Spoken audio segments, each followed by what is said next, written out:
Okay. Hello, everybody. It is Jane Rachel, and I am so excited because I'm about to facilitate what I think is the first ever group panel discussion on maladaptive daydreaming, also known as MDD, which I promise we are going to explain in full detail what that means in a few minutes. It is something that I've experienced from early childhood to my mid 20s, and my experiences are described in an article on theatlantic.com, as well as the overcomingtogether.com website.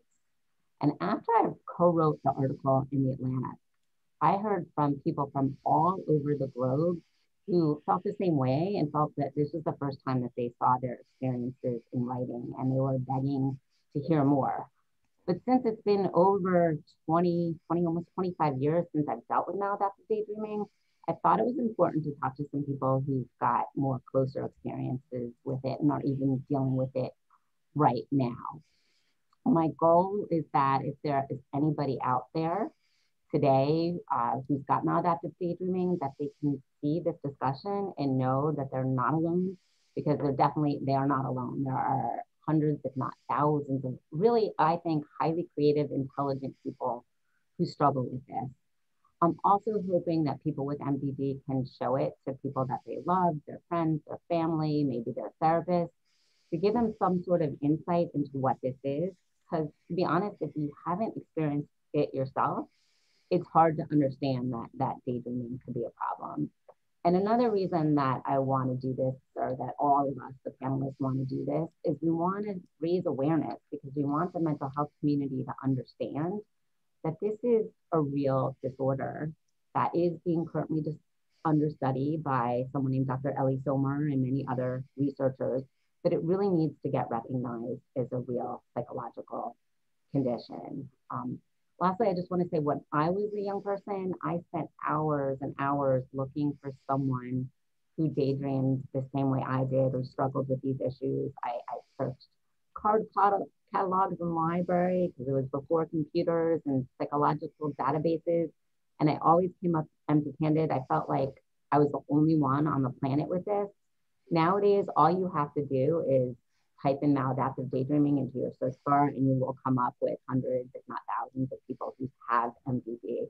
And I'm really fortunate and grateful that I've got three like highly articulate people who are willing to share their experiences to help others.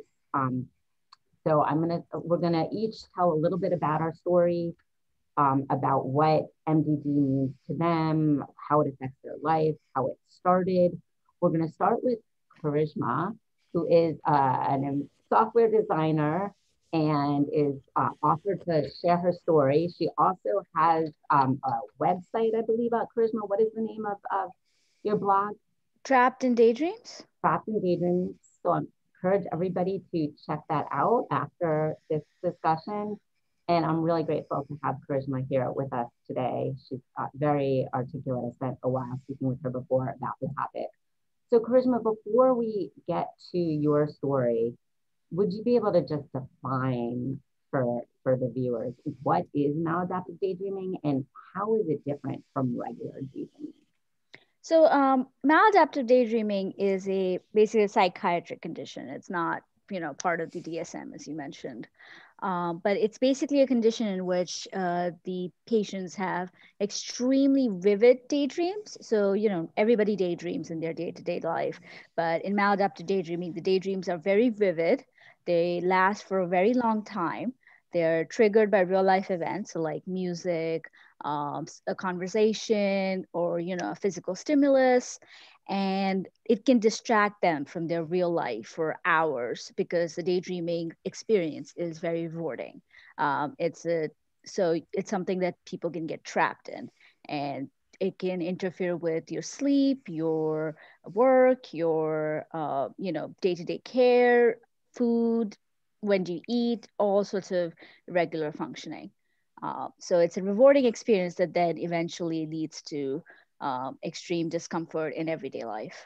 And how is it? Is it different from regular daydreaming just in the amount of time it takes, or how vivid is it?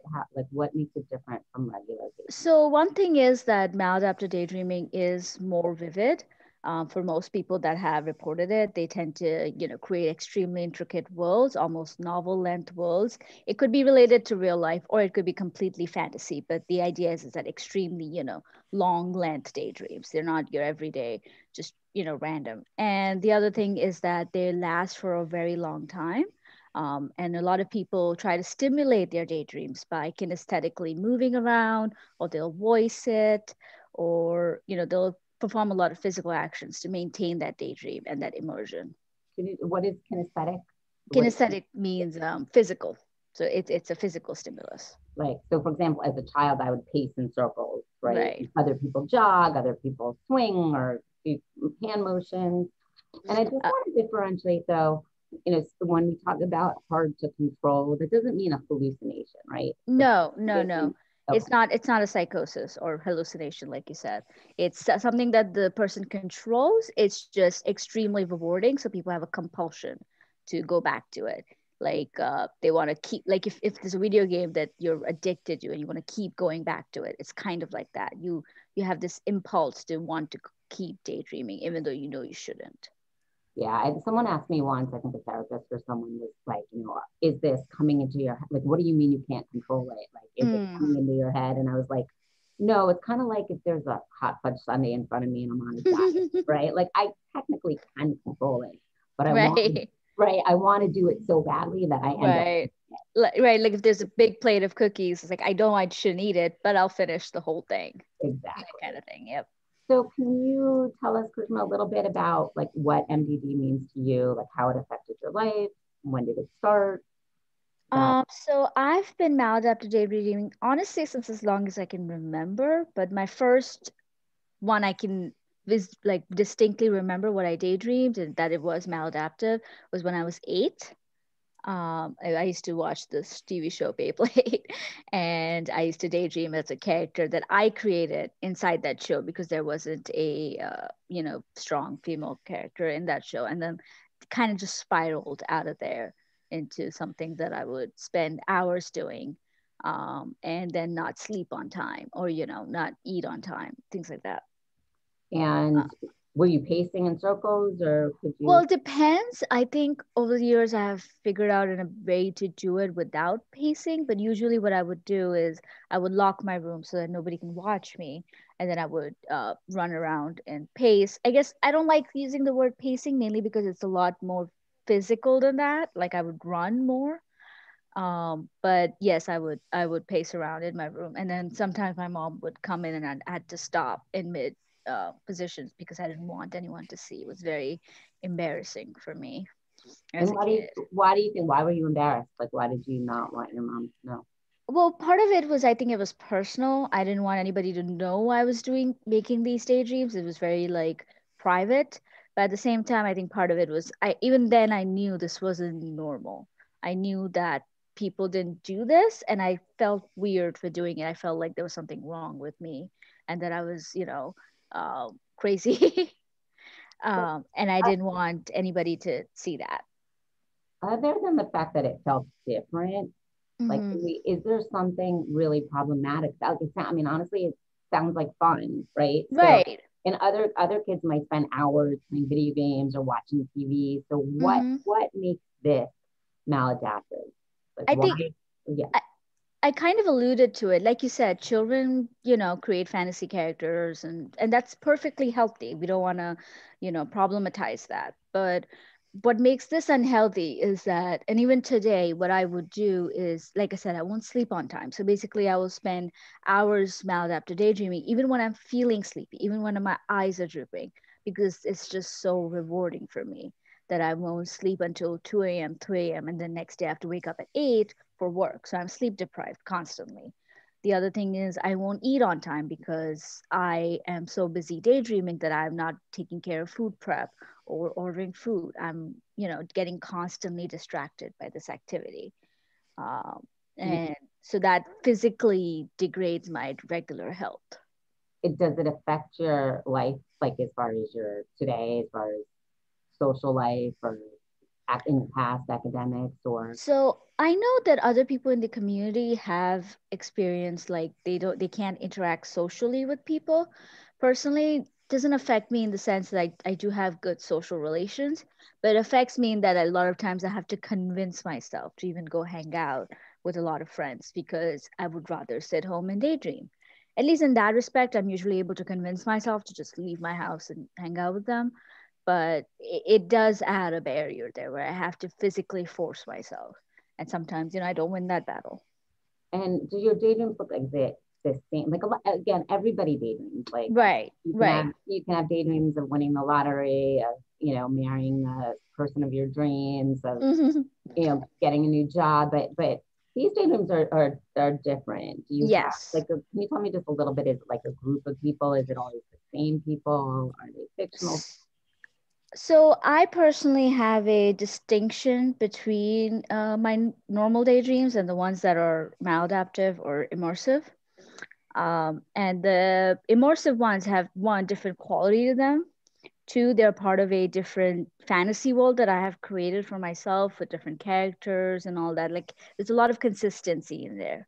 And those are triggered by music or, video clips, things like that. Whereas my normal daydreams, usually if I'm just thinking about, say, my boss, saying, hey, you did a really good job on that project. I'm going to give you a promotion, something like that, I would that would be very casual. I wouldn't have to pace around for it. Doesn't need music to be triggered. It would be over in 10 minutes.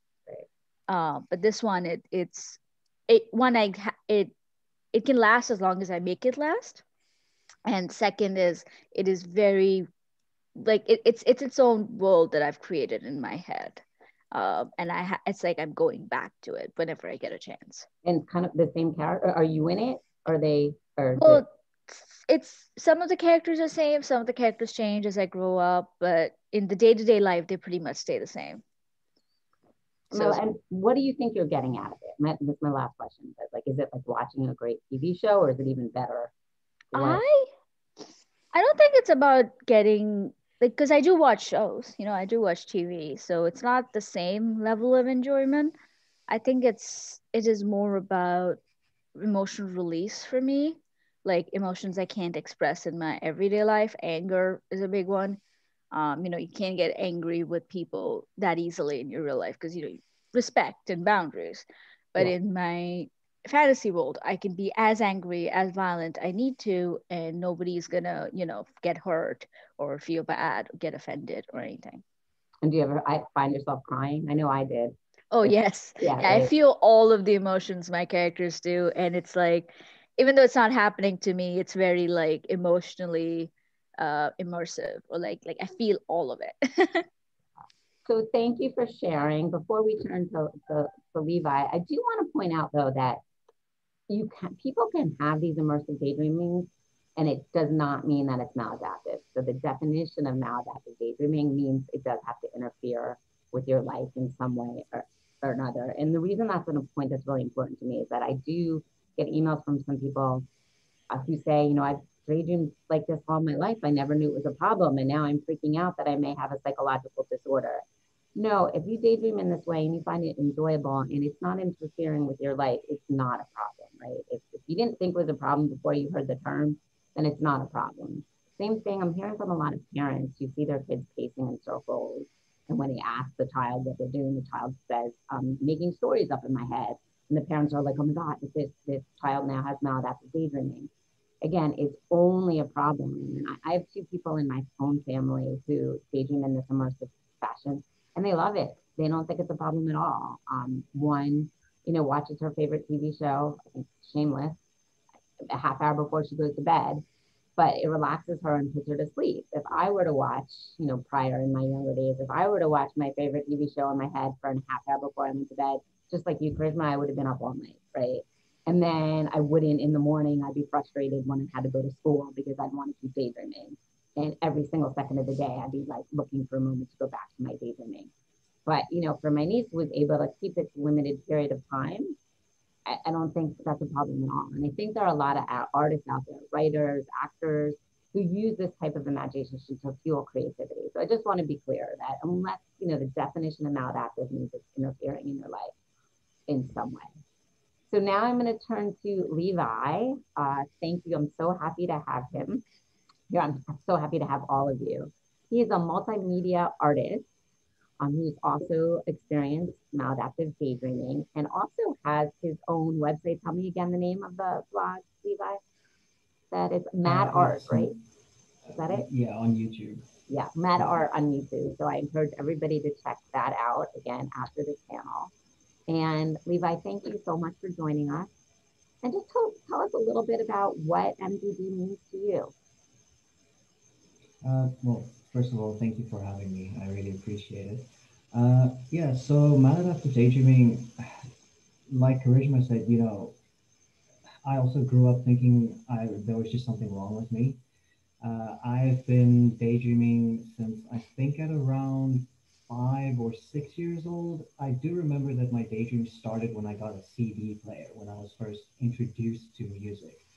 And before that, I had rhythmic movement disorder where I would get on my hands and knees or my elbows and knees and I would like rock my entire body forwards and backwards. And that I've had since I can remember. Uh, so, yeah, that's When where you it were sort of doing that, started. were you daydreaming when you were rocking back and forth? Not before I had music. Then that was just I would sort of I would be in the middle of the night. I would just feel like one of my parents pressing me down, and I would sort of realize, oh, I'm doing this thing. I didn't even know I was doing it, but there, as far as I can remember, I didn't experience daydreaming before I had access to music. And as soon as I got the access to the CDs and I could sort of pick which songs would relate to my emotions or what I would want to daydream about or the emotion that I would want to create in my head, that's when my daydreams really started kicking off.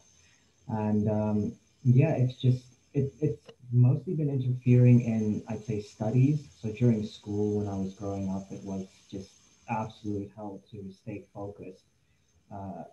It would take a few minutes for me to just sort of zone out.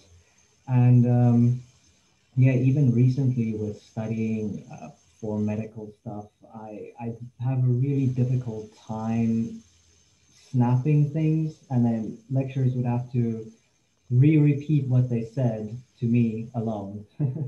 And it feels like I'm just extremely slow in life because I need to keep having things repeated to me. And another thing also is that it definitely interferes with work for me. I am very incapable of keeping a job for more than a few weeks. I'd probably say days or weeks. I get frustrated very, very quickly. And then when I get frustrated, I don't want to do it. And then I just do really bad work. And it's very difficult to force myself to actually put all of my time and energy into something that I just don't care about. So, And yeah, do you think that's because of the daydreaming, or do you think the daydreaming is kind of a coping mechanism to deal with that, or does the daydreaming cause that? Does that make sense? I definitely Or think that I want to blame maladaptive daydreaming for that because I feel like what's happening in my mind is so much more interesting than what's happening in real life. Like the things that I have to focus on in real life is just not as interesting as the things that my daydreaming is telling me I could be doing. And yeah, that's just one of the main things is that my daydreaming is it's really frustrating to me because it's constantly reminding me of what I could do or what I could be or you know what I should be doing. So yeah, it's caused a lot of stuff for me. and and does your daydreaming look similar to Charisma's? Like, is there a cast of characters, or are you in it, or what's like? Can you just tell me a little bit like about the general? Like, is Yeah, seeing so people over? Yeah. yeah. So I do have myself as the main character, sort of, and I do have an entire, a world or a paracosm, as it's called, and I have a ton of characters. Usually, for me, I have this very sort of hyperfixation on medical professionals, so like doctor characters or scientist characters. And yeah, so to them, the way I explained it to my therapist is that I have this round table of characters in my mind, and each character sort of represents something of me, like an emotion or something. But at the end of the day, I still daydream about interacting with them and sort of being important to them. Yeah, if that makes sense. Definitely. I mean, it completely makes sense to me because I experienced. I do think though it might be hard again for people who've never experienced this to really understand what we're talking about. And some of that I think is the term daydream because everybody daydreams, but I do think that what we do, or what I used to do, is much more in depth, right? We keep coming back to the same characters, and it's taking up more of our time. So yeah. Okay, I want to go back to both of those points in a second, but first let's say hello to Kristen. And thank you, Kristen, who is a mom of an amazing 7-year-old boy, and also I think also runs a chat room on MDD as well. Yeah, I'm like everywhere in the community. I'm a mod on the Reddit, on Daydreaming Blue, on Amino. I run a Tumblr blog. I run the Discord. And I and a YouTube channel. And a YouTube channel. And a YouTube channel. So, I mean, I can't say it enough how grateful I am to all of you, because when I was young, there was none of that. So I think it really does help people to see that there are other people out there with it. So thank you all for everything that you do in the community. So Kristen, same questions for you. Like, what does MDD mean to you? Why? How has it affected your life? And, as one psychologist said to me once, like, I don't know, like, other people watch TV, like, well, what's the big deal? Like, why should we be paying attention to this disorder? So just if you could tell us a little bit about your story and why you think MDD is important. Yes. Yeah, sure. Yeah, people watch TV, but they don't watch it for days at a time. That would be a problem no matter who you are. Yeah. So yeah, same as the other two. Like, I've been daydreaming like this as long as I can remember. I don't know exactly when it flipped to maladaptive. Like, it was, I guess, a subtle progression. And it is hard to tell in kids because imagination is normal in children. Yeah. But definitely by high school. And I would say high school was even like the worst years. High school was the years where it would be days long. Like I don't even know how to just say, like, 36-hour long daydream binges. Like, that's. So, but I'm going to ask you the same question people ask me. So you were going to school, right? Were you in bed, or did you actually go to school in those 36 hours? Oh yeah, no. So I was a fantastic student, but what I would do is I would pack all my work. I would do my schoolwork in the time between classes, in study periods, get extra passes to the library, on the school bus, anywhere but home. Because as soon as I got home, I went to my bedroom, and that was it. I didn't come out until I absolutely had to, which was either to catch the school bus the next day, or I would just, because I don't pace. I mean, I actually don't really move at all. I don't have any of those repetitive movements. So I would just stay in bed all weekend, or all the vacation, or whatever, if I didn't have to be somewhere. And if you had the choice between going out with friends or daydreaming, which would you pick? Back then, now yeah. I push myself into social situations, but back then, yeah, I would choose daydreaming over almost anything. And that, those are the years where you're supposed to be building social skills. And I feel like I missed out on all that. I'm really awkward. No, I mean, you're so articulate about this topic, and I'm sure about everything. What do you think? What was it about the daydreaming that made you want to do that more than you wanted to be with your friends? It was just more interesting, or like what?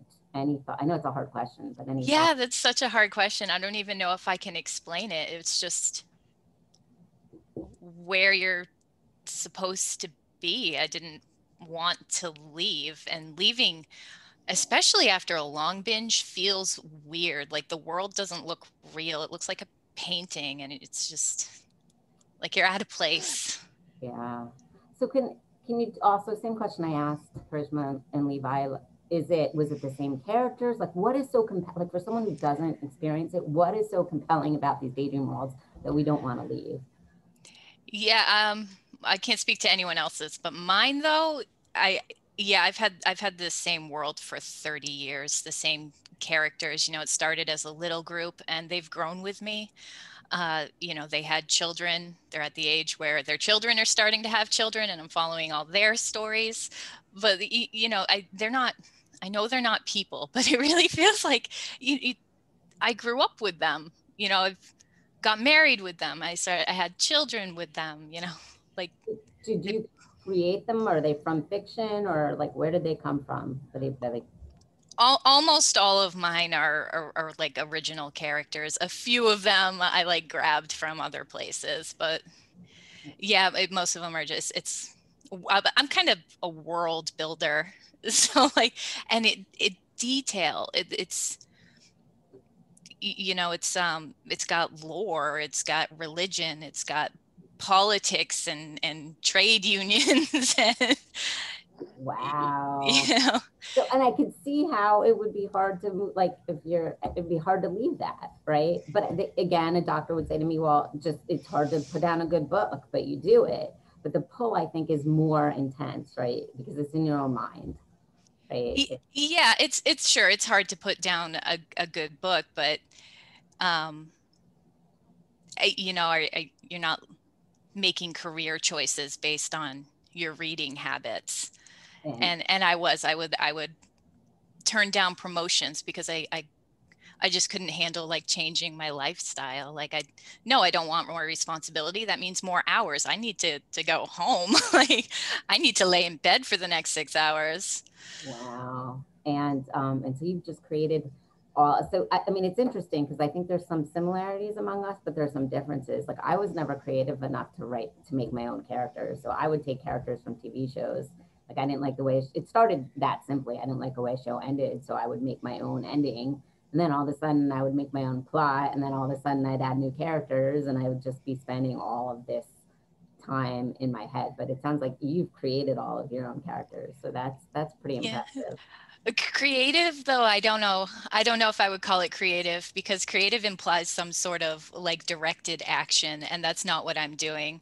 I'm watching it unfold. I mean, sure, yeah, my mind is creating it somehow, but I'm not actively aware of how or directing it or anything like that. But it's not a hallucination. Like you are in charge, right, of what is created, like the direction you want to go, right? Yeah, I mean, I don't even know what the experience of a hallucination is. I've never had one. This is definitely all daydreams. Well, yeah, and like you said, daydream's not even a very good word, because I have normal daydreams, and it's not the same. I mean, I honestly think that the term daydreaming is kind of hurts the effort to get this recognized. I mean, I told my parents when I was 17, and they just laughed. They're like, who doesn't daydream?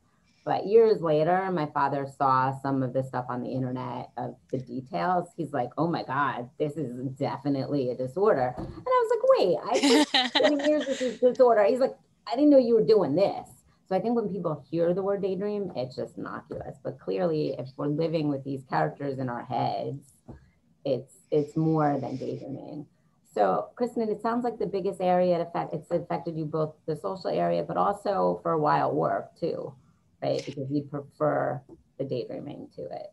Oh yeah, it evolves. Like, you know, for a while it was my career that it was affecting, but now I'm a stay-at-home mom, and it's hitting me in different ways. And the biggest way is, you know, when I have my son, you can't spend 36 hours in bed. That's neglect. So I wanted to get better. So that's when I really got involved in the community, and I started like trying to curb it.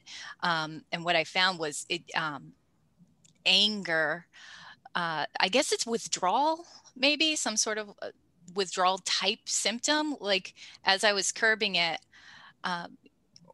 or in a daydream, you know, when he comes up, he's like, I need some juice. And I'm just like, you know, I want to snap at him. I'm like, but I can't get mad at him because I was staring at a wall and he interrupted me. You know, that's yeah good. So that kind of leads my next question for everyone. What have, you know, I mean, a lot of people, I'm gonna ask questions that I know are frustrating, and I know that they're frustrating because when people ask them to me, I wanted to like scream at them, but I'm trying to keep in mind that some people watching this like haven't experienced it, so they don't know. So the number one question I used to get after like, what's the big deal? Like, why is it any different than watching TV? I'd get, well, if you like, why don't you just stop it? So like, what have we done to try to curb it, and how come it's not that easy, right? It's because I found I tried a million things and I couldn't stop it. So anybody thoughts, you know, on what have we tried to stop it? I can go first if that's okay. But for me, like I think Dimmer mentioned, anger is a big one. I think there was a few weeks. I think I did go a bit extreme there, where for a few weeks, I think I lasted almost a month. I didn't do any of the immersive daydream. I allowed myself to do the normal daydreams because I can tell the difference pretty easily. But Yeah. I wasn't like the moment I would get into immersive, I would immediately stop myself. And I tried that for a month almost, and I was angry at everybody all the time. I would, and I think at one point I even shouted at my mother, which was, and she was very understanding, and she was like, oh, you're just going through a rough time, it's okay. And I'm very happy that people were understanding, but I could feel my frustration boiling over, and I almost once shouted at my boss. Luckily I didn't, but I almost did, and he didn't do anything. It wasn't his fault. But and I realized that I can't keep going like this, otherwise I'm gonna ruin my personal relationships, my professional relationships. So then I had to be like, okay, I need to moderate this somehow. And I still haven't figured it out. And the other thing is, why don't I just stop? Because it's like, at least for me, there's just way too many triggers. Music will trigger me, TV shows will trigger me, a book will trigger me. Anything that, makes me imagine things will trigger me, and that could be literally anything. Yeah. So it's like when there's so many traps everywhere, you can't isolate yourself. This isn't, like you said, the cookie example, I can't just stop buying cookies.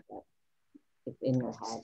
So yeah, I mean that's for me at least. And so what I would tell people is that it was just like there was a TV show and they had 24/7. Mm. And I would pay attention, if I was in a conversation one-on-one, I would pay attention to the conversation. Like when I had to pay attention to real life, I did, but it was Mm-hmm. always in the background, just waiting for the second, like, I was in high school and I'd ask my friends a long question about like their crush at the moment. And because I knew they would take a long time to answer it, so I could go back to my story. Like I was always on alert for Right. a story.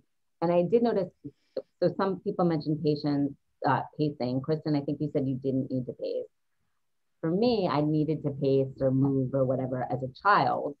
And I kind of feel like that period wasn't so bad because I did it for limited time. But I Mm. eventually learned how to do it without pacing. So then I could be doing it all day long from like the beginning of the day. Any second that I got a free moment, I'd go back to it and I'd be like, okay, it's just going to be a second, 2 minutes while I'm walking to class. But then I get to Yeah. class and I'll be like the first 5 minutes. And then before I knew it, like the end of the class was over. Yeah. I relate. I think it definitely got worse for me as soon as I figured out how to do it without pacing. I still prefer pacing, but like the fact that I can do it without gives me way more luxury so that I can do it whenever. I do want to go back to the question. I want to hear Levi and Kristen's thoughts about trying to stop. But just curious also about the pacing. I can't answer why, like what the pacing, I could never figure out like why the pacing made the daydreaming better. Does anyone know? It's just something I did. But like, can anyone explain? Kristen, you didn't pace, but I think Levi and Charisma, you did. Any thoughts about what the pacing and daydream, like what do they have to do with each other? Oh. Well, for me, I think it's just the pacing adds. It's like a repetitive thing. I can't really explain it either, but for me, I recently noticed that when I walk to the store, when I walk there, and when I walk back, my mind just goes, and it's so difficult for me to control it because I'm so worried that I'm gonna make facial expressions or something like that. But for some reason, it's that repetitive movement that sort of Yeah. it's sort of like involuntarily tapping your fingers to music or something like that, Yeah. if that makes sense. Yeah. For me at least. Or just for whatever reason, it's easier for people who don't have this to daydream in a car when it's moving than when it stops. And we just don't know why. I mean, for somebody like me who does both but prefers pacing, I think for me it's a way to feel more like I'm in that world.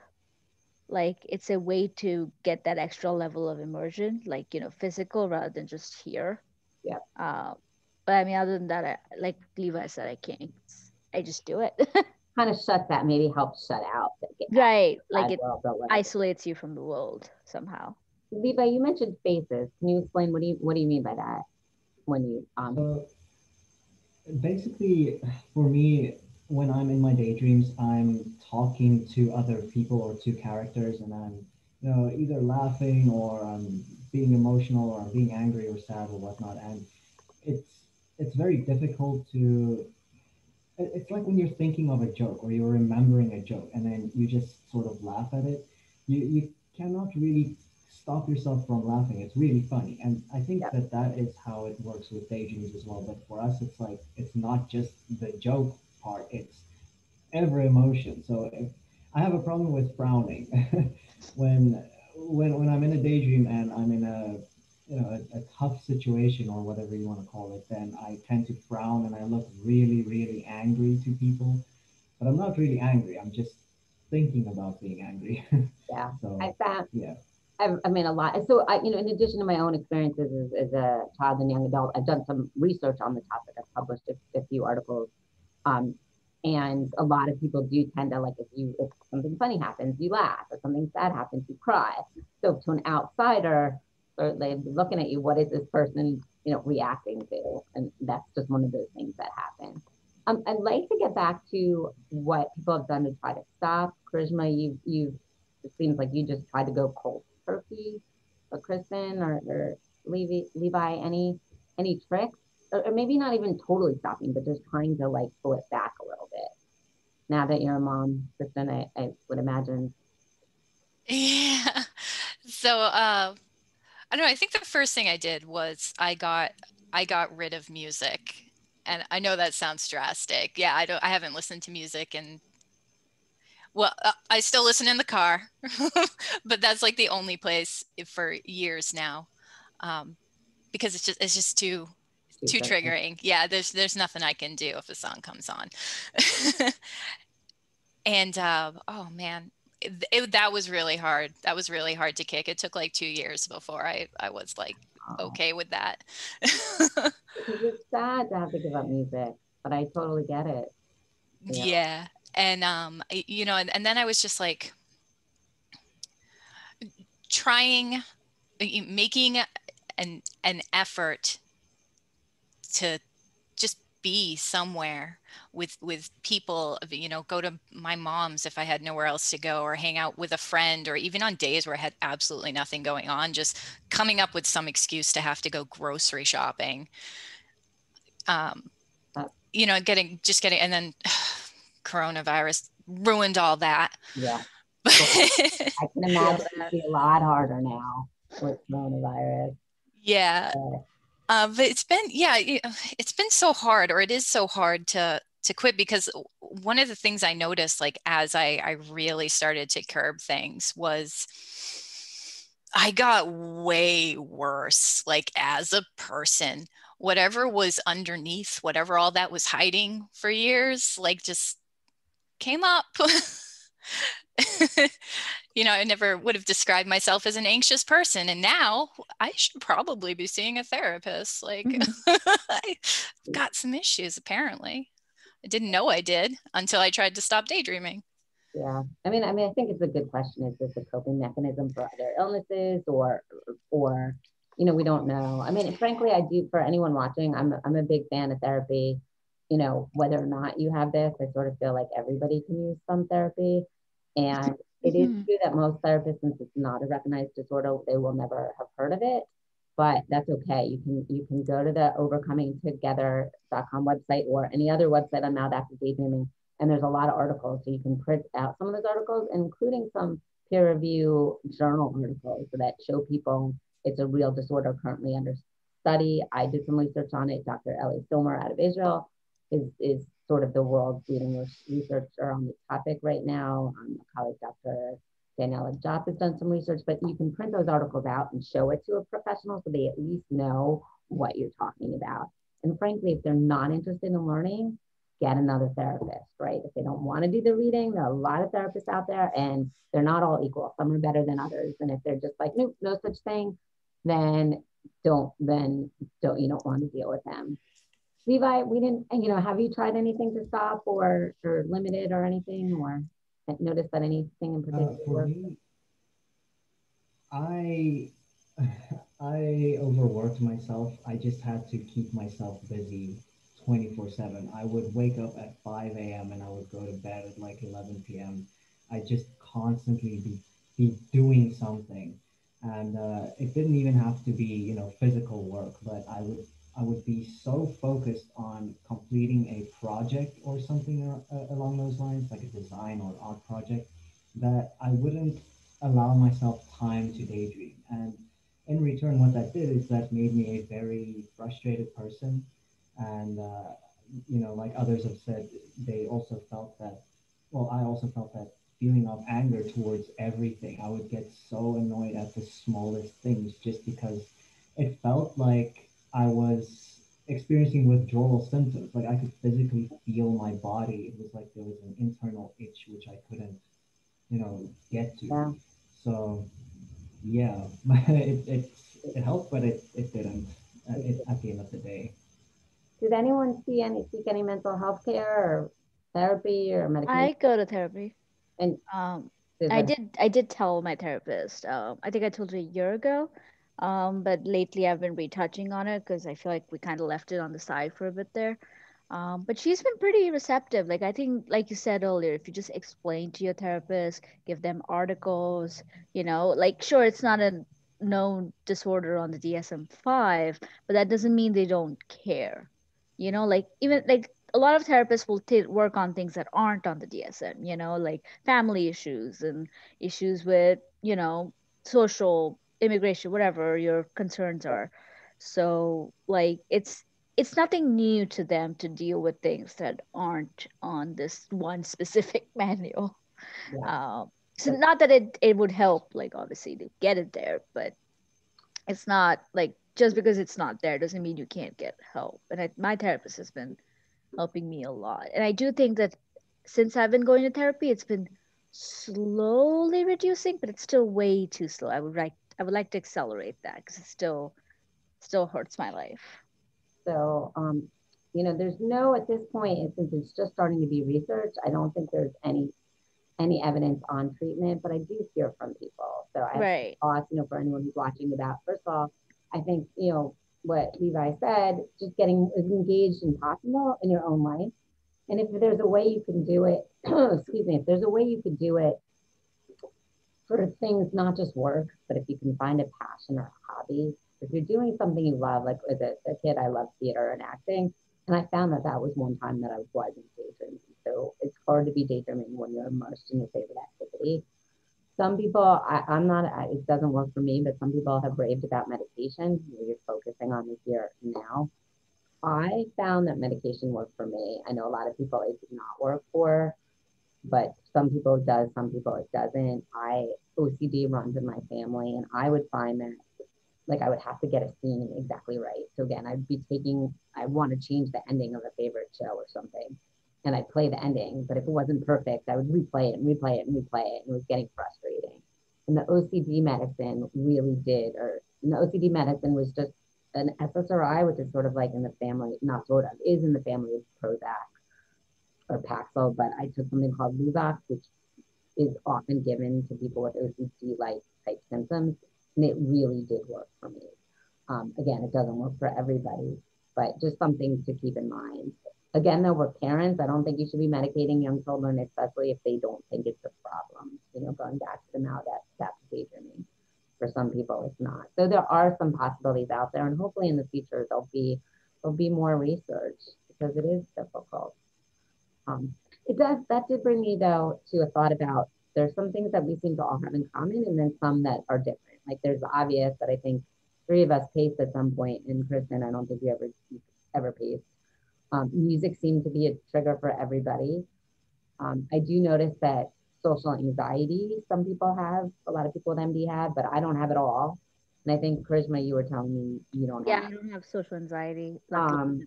Some people have OCD, some people don't.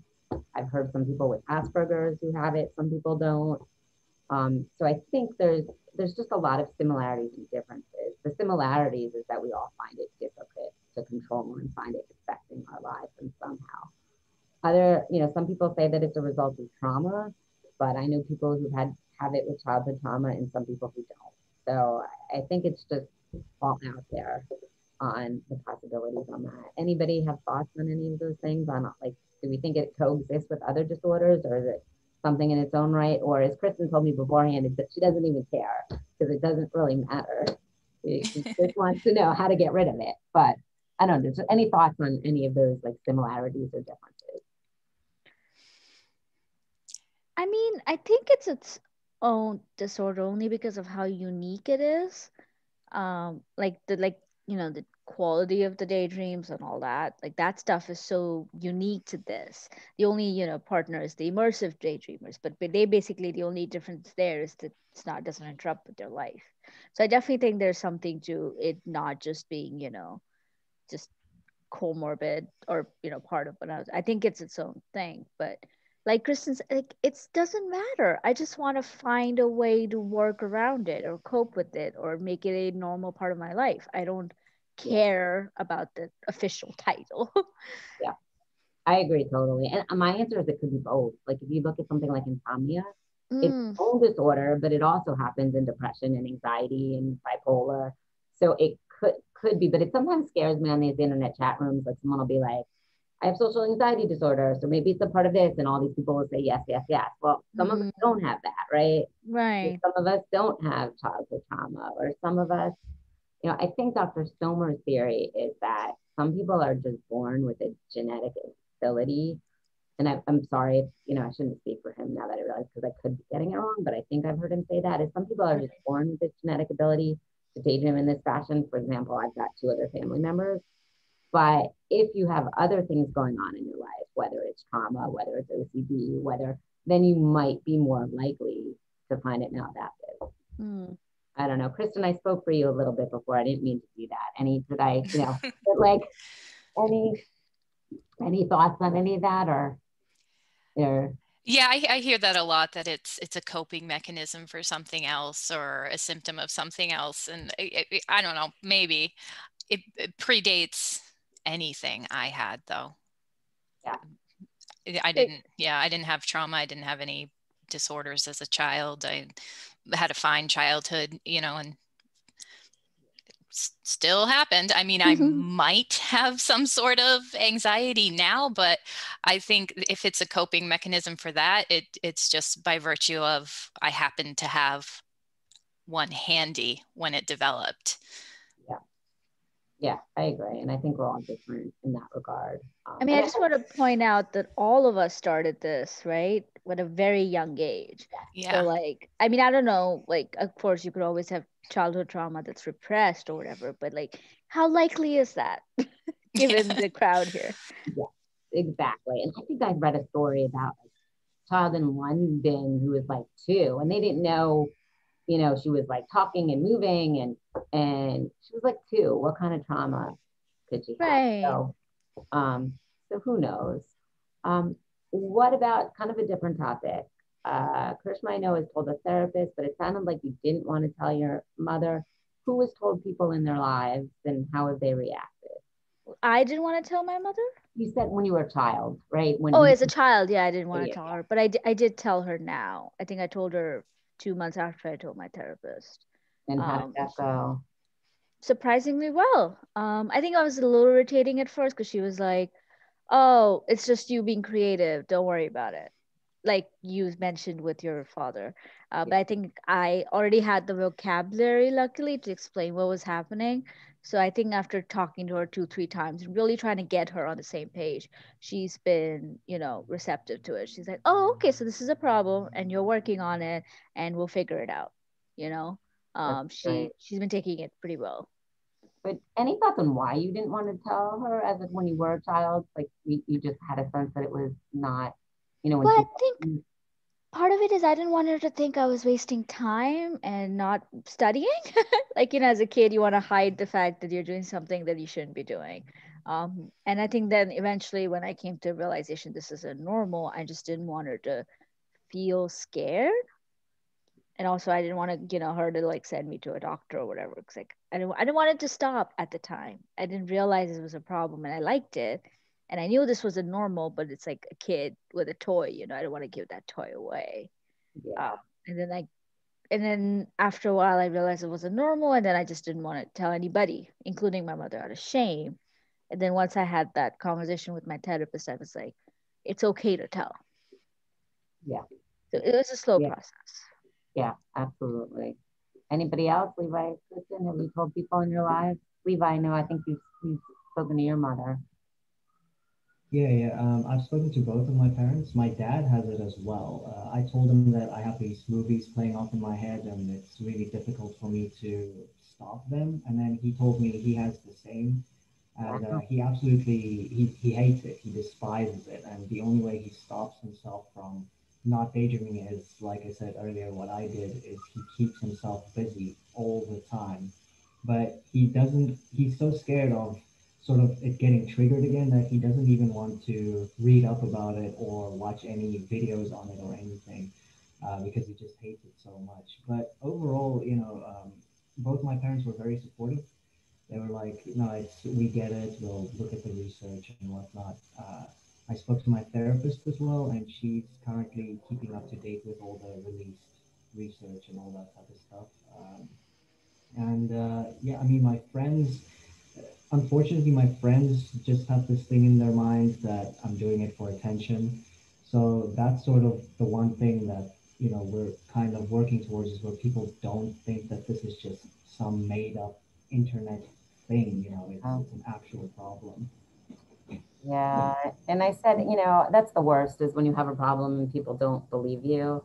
But as I said earlier, like if you haven't lived it, it's just hard for someone to understand. Like a friend of mine once said, and she was trying to be nice. Like I think it was after I wrote the Atlantic article, I was worried if people thought badly about me. She's like, it's like me saying I have a freckle on my skin. Like, why would anyone feel badly? But no, like living with a TV on your head 24/7 is more than a freckle on your skin. But I do, in fairness to those who haven't experienced, it's hard to understand. It's hard to understand the pull of it, if you haven't felt it. Kristen, but I'm so glad that both your parents and Krishma as well, that your mother was supportive. That really is helpful. And my parents are very supportive now too. I think as a kid, they just didn't understand what I was saying. Kristen, how about you? Yeah, well, I've told my husband, and that went fine. But I think it was Karishma said vocabulary, and I think that's really like the crux of it. Because when I feel like I tried to tell people when I was a little kid, but I didn't know how to describe it. Like I knew they weren't imaginary friends, and I might be like the only one here, but I never thought of it as daydreaming either. Like when I was Googling like my symptoms and stuff, trying to figure out what was wrong with me, that is not a word I ever searched. What words did you search?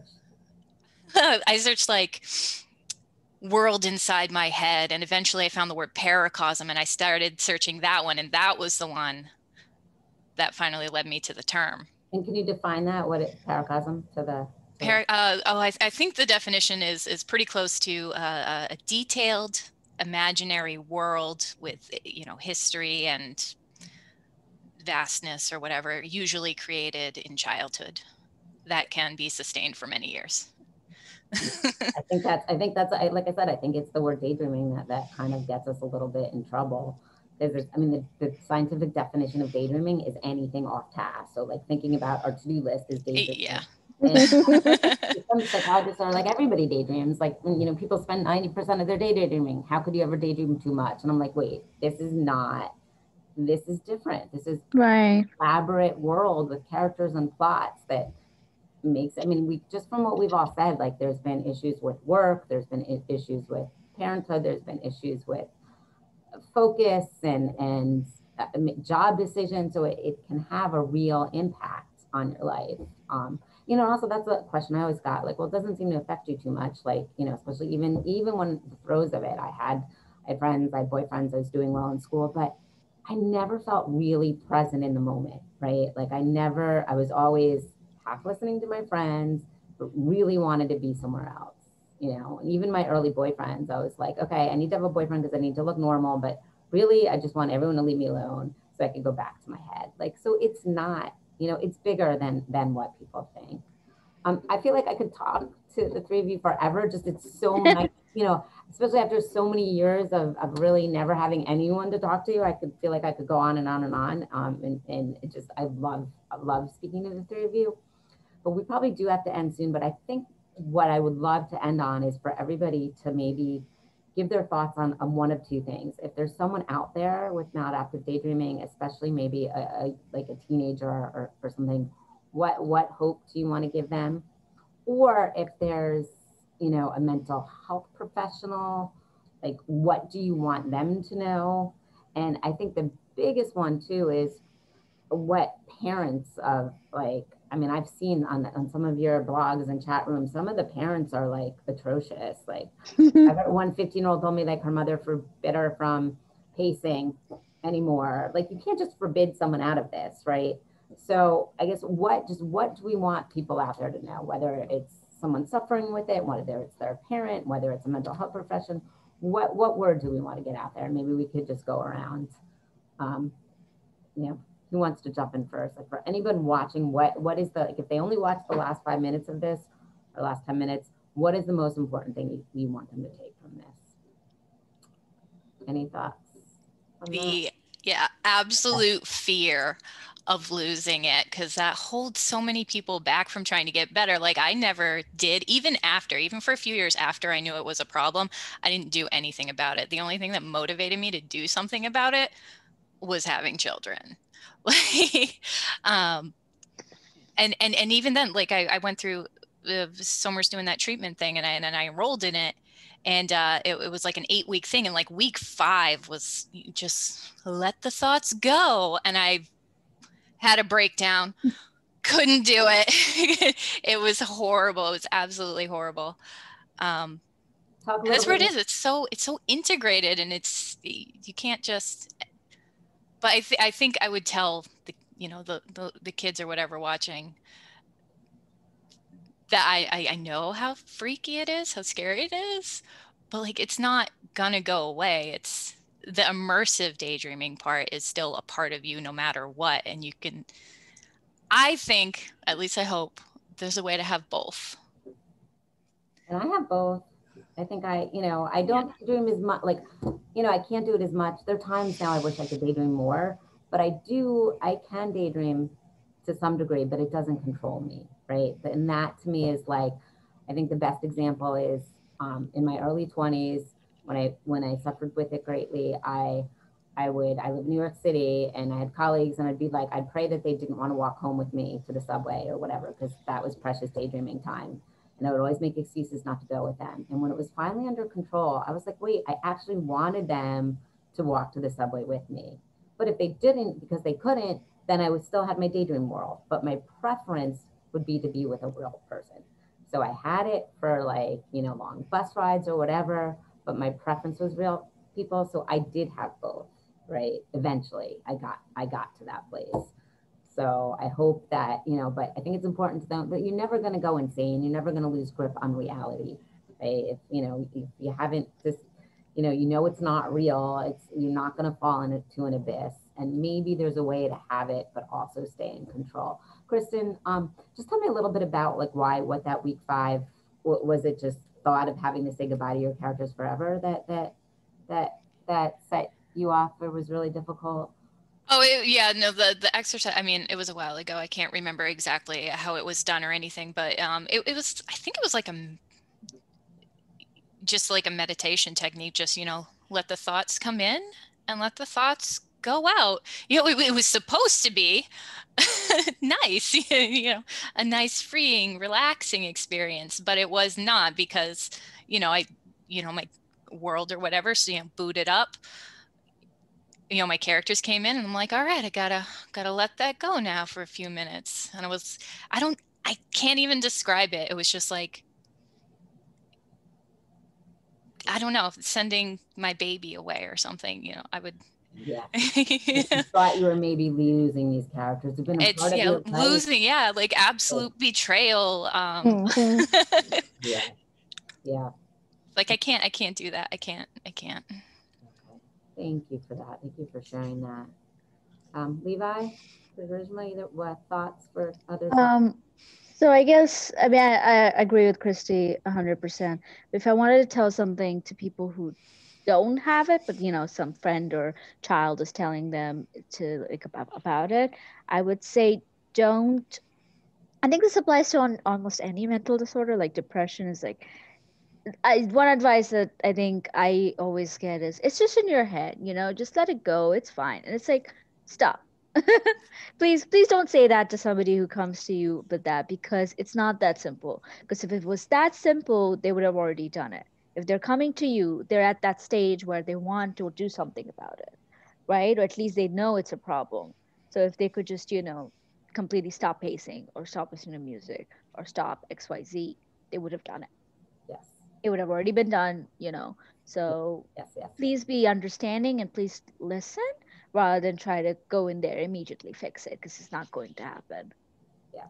The listening is the best they can do, and being willing to like do the research and like to try to get understanding, and don't you can't forbid someone out of it. I had one Right. parent calling me like, we're just going to tell them not to do it. Like, yeah, good luck. No. It's not, it's not going to work. It needs help. Levi, any thoughts? Yeah, I actually, for me, it's more towards the medical and mental health professionals. I've worked on the ambulance a lot, and there's this really big problem in hospitals or in the medical field where professionals, they don't listen to their patients. And as mental health professionals and medical professionals, you have to put that. I This is going to sound really mean, but ego kills, right? You have to put that ego aside and say, maybe I don't have all the answers, and maybe there are things that I don't know. The first rule of medicine is first do no harm, and that means that you cannot tell your patient that you know more about, or no, rather, let me rephrase that. You cannot tell your patient that what they're feeling isn't real, or what they're feeling is imaginary or something like that. You cannot just dismiss them like that. Just listen for a while, try to do some research on this, and maybe you'll, I don't know, turn out to help someone who desperately needs that help. That's the point of being in the medical field, is to help people. So yeah, that's That basically is music to my ears. In fact, it's the entire point of my Overcoming Together website, because Maladaptive Daydreaming, I don't know if the three of you know this, but this is actually one of 3 times in my life where doctors were like, didn't believe me. They're like, there's no such disorder. They would show me the DSM. There's no such thing. Daydreaming can never be a bad thing. And I'd be like, years later, I showed them all the internet sites. And they were like, oh, that's not scientific. That's anecdotal. I went back to like grad school. I'm like, okay, I get that it's anecdotal evidence, but when thousands upon thousands of people on the internet are saying they have something, that means you need to research it. You need to get out of your journal articles and start listening to your patients. And that's happened several times in my life. So Levi could not have said that better. But I do think it's really important for anybody out there who suffers with this. You are not alone. I really do believe that bright and creative people around the world are experiencing this.